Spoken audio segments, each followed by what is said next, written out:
Good morning everyone, आप सभी का स्वागत है हमारे यूट्यूब चैनल RCM02 में।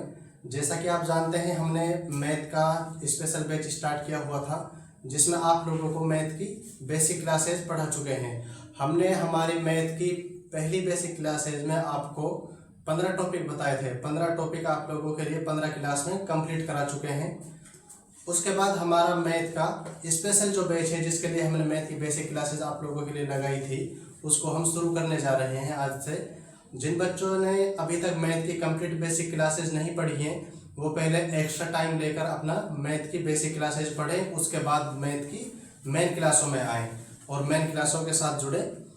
तो आज हम शुरू करने जा रहे हैं मैथ का पहला टॉपिक इंटीजर नंबर्स यानी पूर्णांक संख्याएं। पूर्णांक संख्या क्या होती है हम आपको आज बताएंगे और बिल्कुल शॉर्ट मेथड से पूर्णांक को बताएंगे, जो कि क्लास 5 से लेकर क्लास 10 तक के लिए काफ़ी हेल्पफुल रहेगा और सभी बोर्ड एग्जाम के लिए भी हेल्पफुल रहेगा। तो देखें बिना देरी के, टॉपिक है हमारा पूर्णांक संख्याएं। पूर्णांक संख्याएं क्या होती हैं? वो सभी संख्याएं, देखो मैथमेटिकली देखेंगे,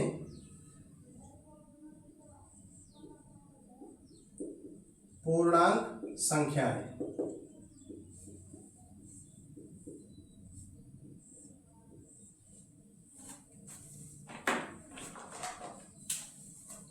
पूर्णांक संख्याएं वह सभी संख्या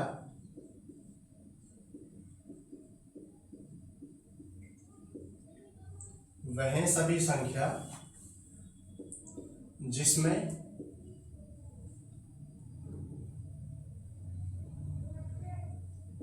जिसको P/Q और दशमलव के रूप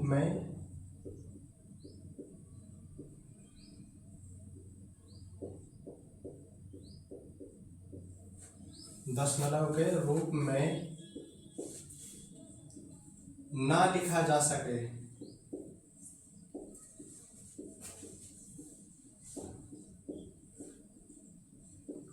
यानी पूर्णांक संख्याएं वो संख्याएं होंगी जिनको ना तो P/Q के रूप में लिखा जाएगा और ना ही उनको दशमलव के रूप में लिखा जाएगा।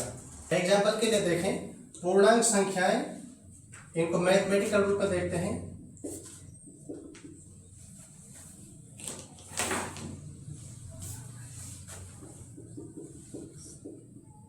देखें, पूर्णांक संख्याएं माइनस में भी हो सकती हैं, 0 भी हो सकता है और प्लस की भी संख्याएं सभी पूर्णांक के रूप में आएंगी, डैश डैश डैश इनफाइनाइट तक। ठीक है बच्चों, तो हमारा पूर्णांक संख्याएं होंगी, इंटीजर नंबर होंगे, वो कंडीशन क्या है? ना तो वो P/Q के रूप में हो और ना ही वो दशमलव के रूप में हो।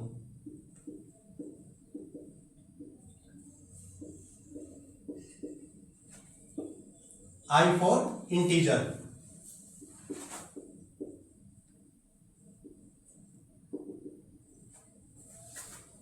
समझ गए पूर्णांक की परिभाषा क्या होती है? ये आपको एक बेसिक रूप से पूर्णांक की परिभाषा बताई है। पूर्णांक दो प्रकार के होते हैं, एक धनात्मक पूर्णांक, दूसरा ऋणात्मक पूर्णांक।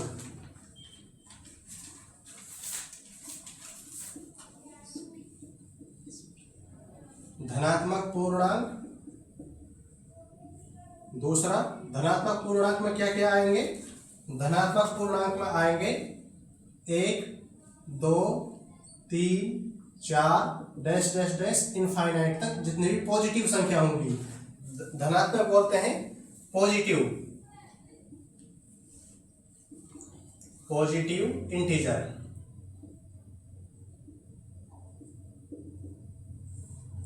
दूसरा नेगेटिव इंटीजर, हिंदी होगी ऋणात्मक पूर्णांक।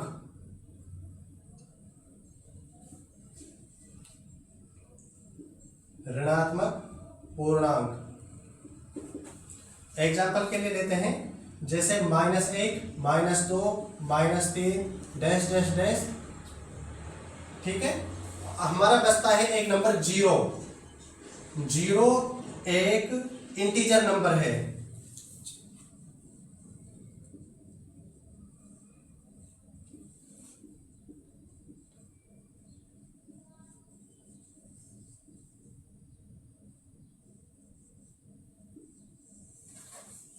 जीरो क्या है? 0 एक इंटीजर नंबर है। इसको नोट लिख के और अलग डाल देना, ये आप लोगों के ध्यान रहेगा। ठीक है बच्चों, नोट डाउन करें इसको। हमारा सेकंड टाइप होगा, सेकंड टाइप है इंटीजर का योग। इंटीजर का योग मीन्स पूर्णांक संख्याओं का जोड़, पूर्णांकों का जोड़। इनका योग किस तरह करेंगे वो देखें। जैसे हमने -2 + 3, इसको यदि हम जोड़ेंगे तो हमें 1 मिलता है। ये भी एक पूर्णांक है, ये भी एक पूर्णांक है, और एक भी हमारा क्या है? पूर्णांक। यानी यदि हम दो पूर्णांक संख्याओं को जोड़ते हैं तो हमें उत्तर के रूप में पूर्णांक संख्या ही प्राप्त होगी। ठीक है, तो देखते हैं और एग्जांपल से देखते हैं। यदि हम 10 में 5 जोड़ते हैं तो हमें पूर्णांक ही मिलेगा 15। 15 भी एक पूर्णांक है, यानी पूर्णांक संख्या 10 में पूर्णांक संख्या 5 यदि हम जोड़ते हैं तो हमें उत्तर भी पूर्णांक भी ही मिलेगा। इसी प्रकार पूर्णांकों का घटा, टाइप थर्ड। तीसरा टाइप क्या है? पूर्णांकों का घटा।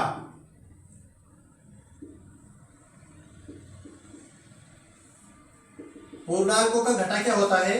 देखो, यदि हम एक पूर्णांक संख्या से दूसरी पूर्णांक संख्या घटाते हैं तो हमें पूर्णांक ही संख्या मिलेगी, उसी प्रकार जिस प्रकार हमने जोड़ा था। आप लोगों को ये समझ में आया होगा। तो इसका टाइप थर्ड देखें। टाइप थर्ड क्या है? पूर्णांकों का गुणा।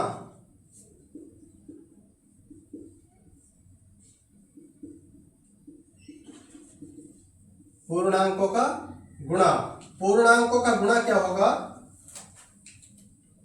यदि हम दो पूर्णांक संख्याओं का गुणा करते हैं तो हमें उत्तर भी पूर्णांक ही मिलेगा।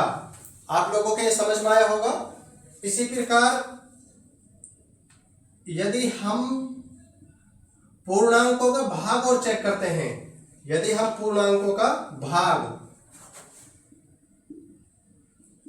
पूर्णांकों का भाग, इसमें जरूरी नहीं है, जरूरी नहीं कि उत्तर पूर्णांक ही प्राप्त हो।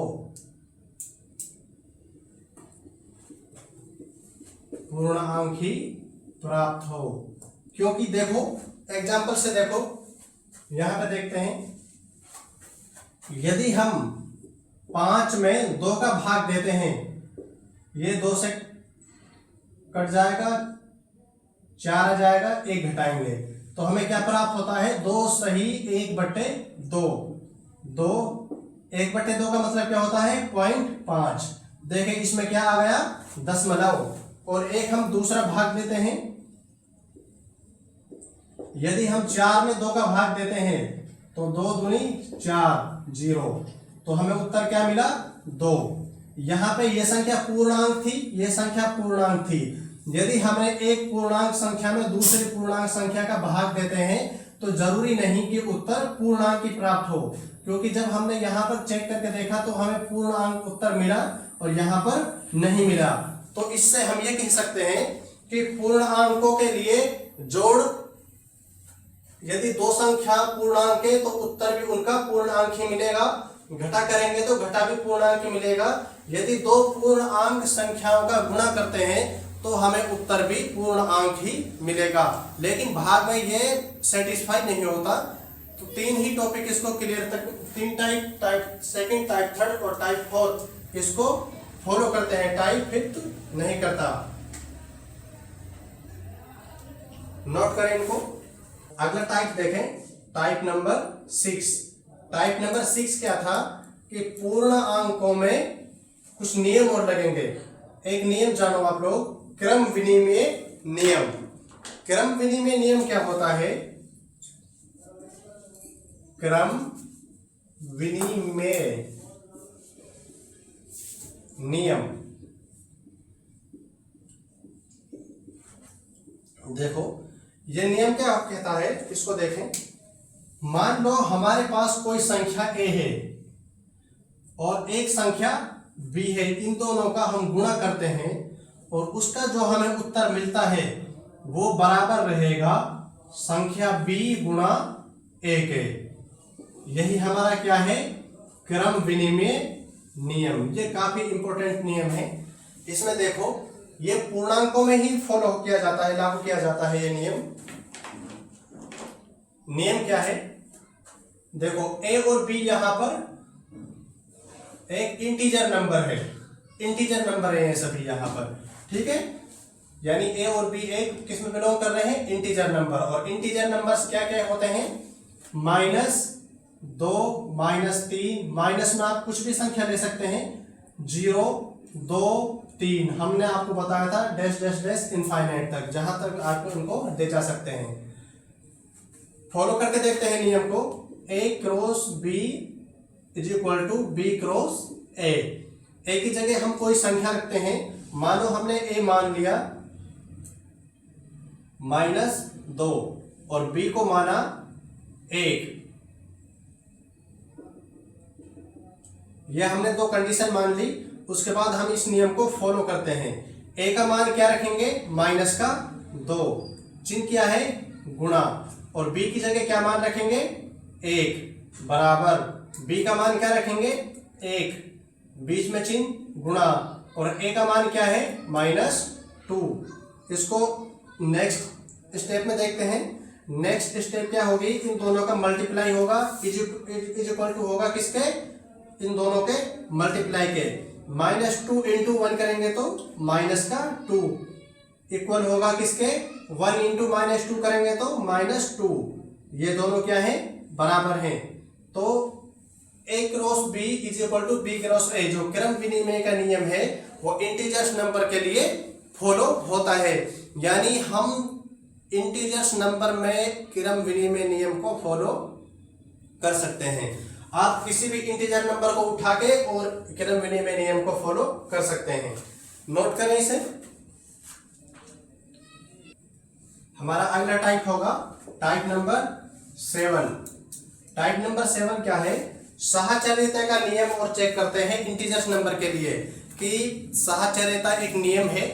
इसमें इंटीजर्स नंबर का यदि हम इस्तेमाल करते हैं तो यह नियम फॉलो करता है या नहीं करता, इसको चेक करते हैं। देखें साहचर्यता का नियम।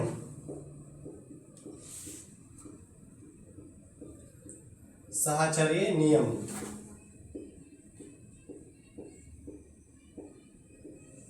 साहचर्य नियम क्या है?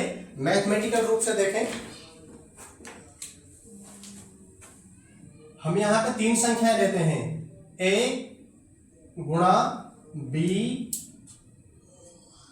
गुणा c। ये बराबर होगा a गुणा b ब्रैकेट गुणा c के, ठीक है।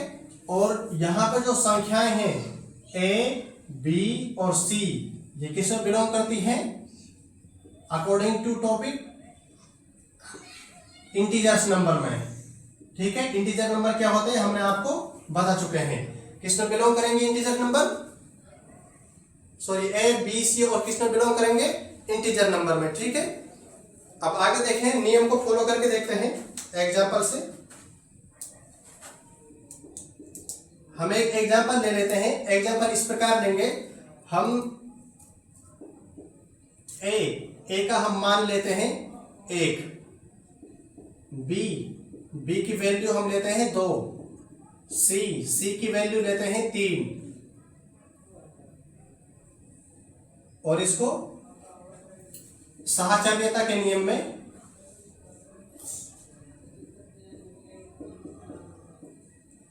साहचर्य नियम में ट्राई करके देखते हैं कि इसको फॉलो करता है या नहीं करता। हमारा साहचर्यता नियम ये है, इसके अकॉर्डिंग संख्या रखते हैं। आंसर देखें, आंसर क्या है, सबसे पहले हमें ए का मान रखना है। ए का मान क्या दे रखा है हमारा, एक लिख दें। उसके बाद क्या लगा हुआ है, गुणा का निशान लगा दें, ब्रैकेट लगाएं। उसके बाद क्या है, बी की वैल्यू कितनी है, 2। उसके बाद मल्टीप्लाई सी की वैल्यू क्या है, 3 is equal to bracket A cross B, यानी 1 इंटू 2 इंटू सी की वैल्यू क्या है, 3। इसको हम बराबर करके देखते हैं साहचर्य नियम को फॉलो करता है या नहीं करता। हमने आपको कैलकुलेशन करना सिखाया था बोर्ड मास के अकॉर्डिंग। बोर्ड मास में क्या होता है, कोई भी कैलकुलेशन आप यदि सही तरीके से करना है उसको तो बोर्ड मास नियम का इस्तेमाल करेंगे, जिसमें सबसे पहले हमें क्या सोल्व करना रहता है, ब्रैकेट यहाँ पे इन दो संख्याओं के बीच में लगा हुआ है। 2 गुणा 3 कितना होगा, 6, और ब्रैकेट हट जाएगा बराबर 1 गुणा 2 गुणा 3, ये सेम रहेगा। और ब्रैकेट पहले हमने सोल्व कर लिया, ब्रैकेट हटा दिया। उसके बाद अगला स्टेप देखते हैं, 1 गुणा 6 बराबर 2 गुणा 3 6। देखो हमारा जो साहचर्यता का नियम है वो फॉलो होता है, हैंड्स थ्रू, यानी सभी इंटीजर्स नंबर के लिए साहचर्यता का नियम फॉलो होता है। हमने आप लोगों के लिए एग्जांपल से इसको समझाया है, नोट करें इसे। है टाइप नंबर 8। इसमें क्या होता है, इसमें है तत्सम नियम।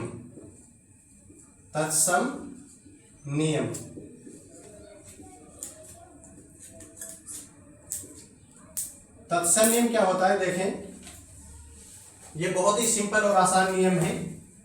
इसमें कोई भी हम इंटीजर्स नंबर लेते हैं और उसमें यदि हम 0 जोड़ते हैं, 0, तो हमें इंटीजर नंबर ही प्राप्त होगा। ठीक है बच्चों, ए किसमें बिलोंग करेगा, इंटीजर में। एग्जांपल से देखें, यदि हम कोई भी एक इंटीजर्स नंबर लेते हैं, यदि हमने कोई इंटीजर नंबर ले लिया 50, और 50 में यदि हम 0 जोड़ते हैं तो हमें 50 ही मिलेगा, जो कि एक इंटीजर नंबर है। ठीक है, काफी आसान है। तो इसके बाद हम हमारी जो किताब के एग्जाम्पल हैं, जो क्वेश्चन दिए हुए हैं प्रश्नावली में, उनको देखते हैं। हम आपको प्रश्नावली के क्वेश्चन समझाते हैं, बहुत ही आसान तरीके से आप लोगों ने इसको पढ़ा है। और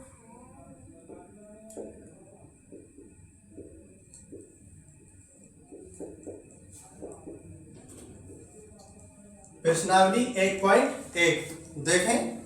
प्रश्नावली 1 क्या है, हमें क्वेश्चन फर्स्ट में, क्वेश्चन नंबर 1 में युग्म निकालने हैं। युग्म यानी हमें एक संख्या दी हुई होगी, हमें दूसरी संख्या उसका जोड़ा निकालना होगा। जोड़ा किस प्रकार निकालेंगे, देखें। कोई संख्या, हमें 2 इंटीजर नंबर लेते हैं, a प्लस b बराबर -7। अब हमें a और b के युग्म निकालने हैं कि a और b की संख्या क्या हो सकती है जब a और b किस में बिलोंग हो रहे हो, इंटीजर नंबर में, यानी a और b का मान कहां से लिया गया हो, इंटीजर से। अब इसकी 2 ही कंडीशन, कुछ कंडीशन पॉसिबल हो सकती है। देखें, या तो -7 इस प्रकार आया होगा, a का मान -3 और b का मान -4, या तो ये कंडीशन फॉलो हो रही होगी, या फिर a का मान -17 और b का मान 10। इसी प्रकार आपको जोड़े निकालने हैं। हमें क्वेश्चन नंबर 1 का a, ये सॉल्यूशन है उनका। b देखें, अंतर 10 निकालना है, दो इंटीजर नंबर है और इनका अंतर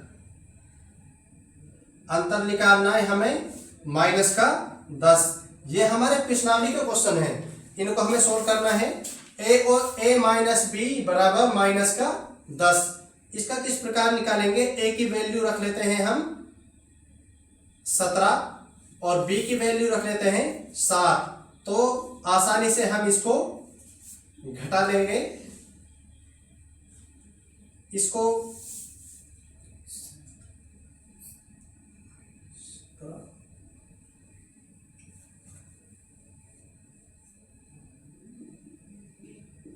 माइनस का 17 इस प्रकार हो जाएगा।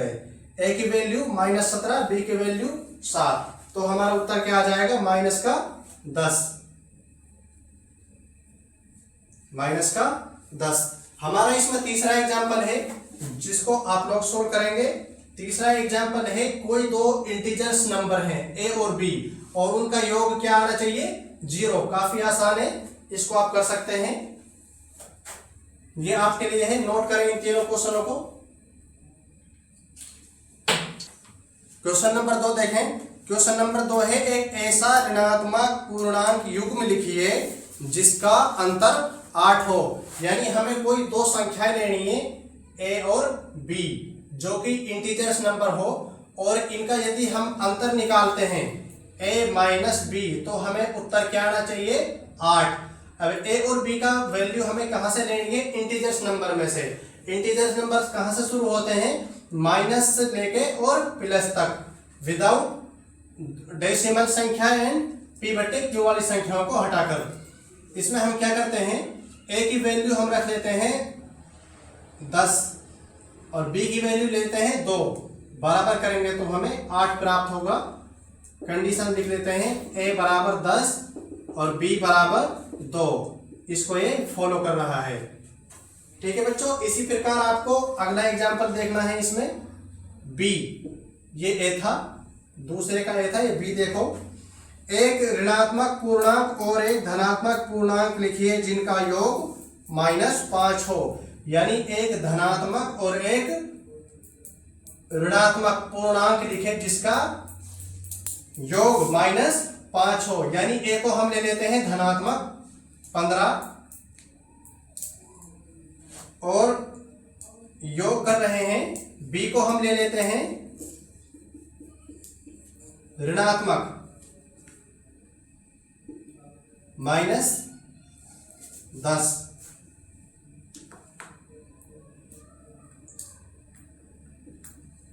बराबर आंसर कितना आना चाहिए था? माइनस का 5। तो इसका चिन्ह चेंज कर लेते हैं, ये प्लस का, ये माइनस का। ठीक है बच्चों, उसके बाद -15 में से यदि हम 10 घटाते हैं तो हमें -5 ही मिलेगा। यही इसका आंसर होगा। इसी प्रकार इसमें क्वेश्चन नंबर 3, 4 देखें। 4 हमने आपको क्रम विनिमय का नियम बताया था। क्रम विनिमय नियम के अकॉर्डिंग क्वेश्चन नंबर 4 का हल होगा। देखें क्वेश्चन नंबर 4, एग्जाम्पल देखें। -5 प्लस -8 बराबर -8 plus dash dash dash dash. हमें यहां क्वेश्चन मार्क की जगह संख्या भरनी है। वो हम किसके नियम के अकॉर्डिंग भरेंगे? हम भरेंगे क्रम विनिमय नियम के अकॉर्डिंग। क्रम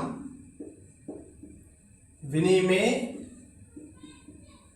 नियम से। क्रम विनिमय नियम क्या था? a प्लस बी बराबर b प्लस a। इसके अकॉर्डिंग तो हमें जो क्वेश्चन पूछा गया है उसकी जगह हम क्या भर देंगे?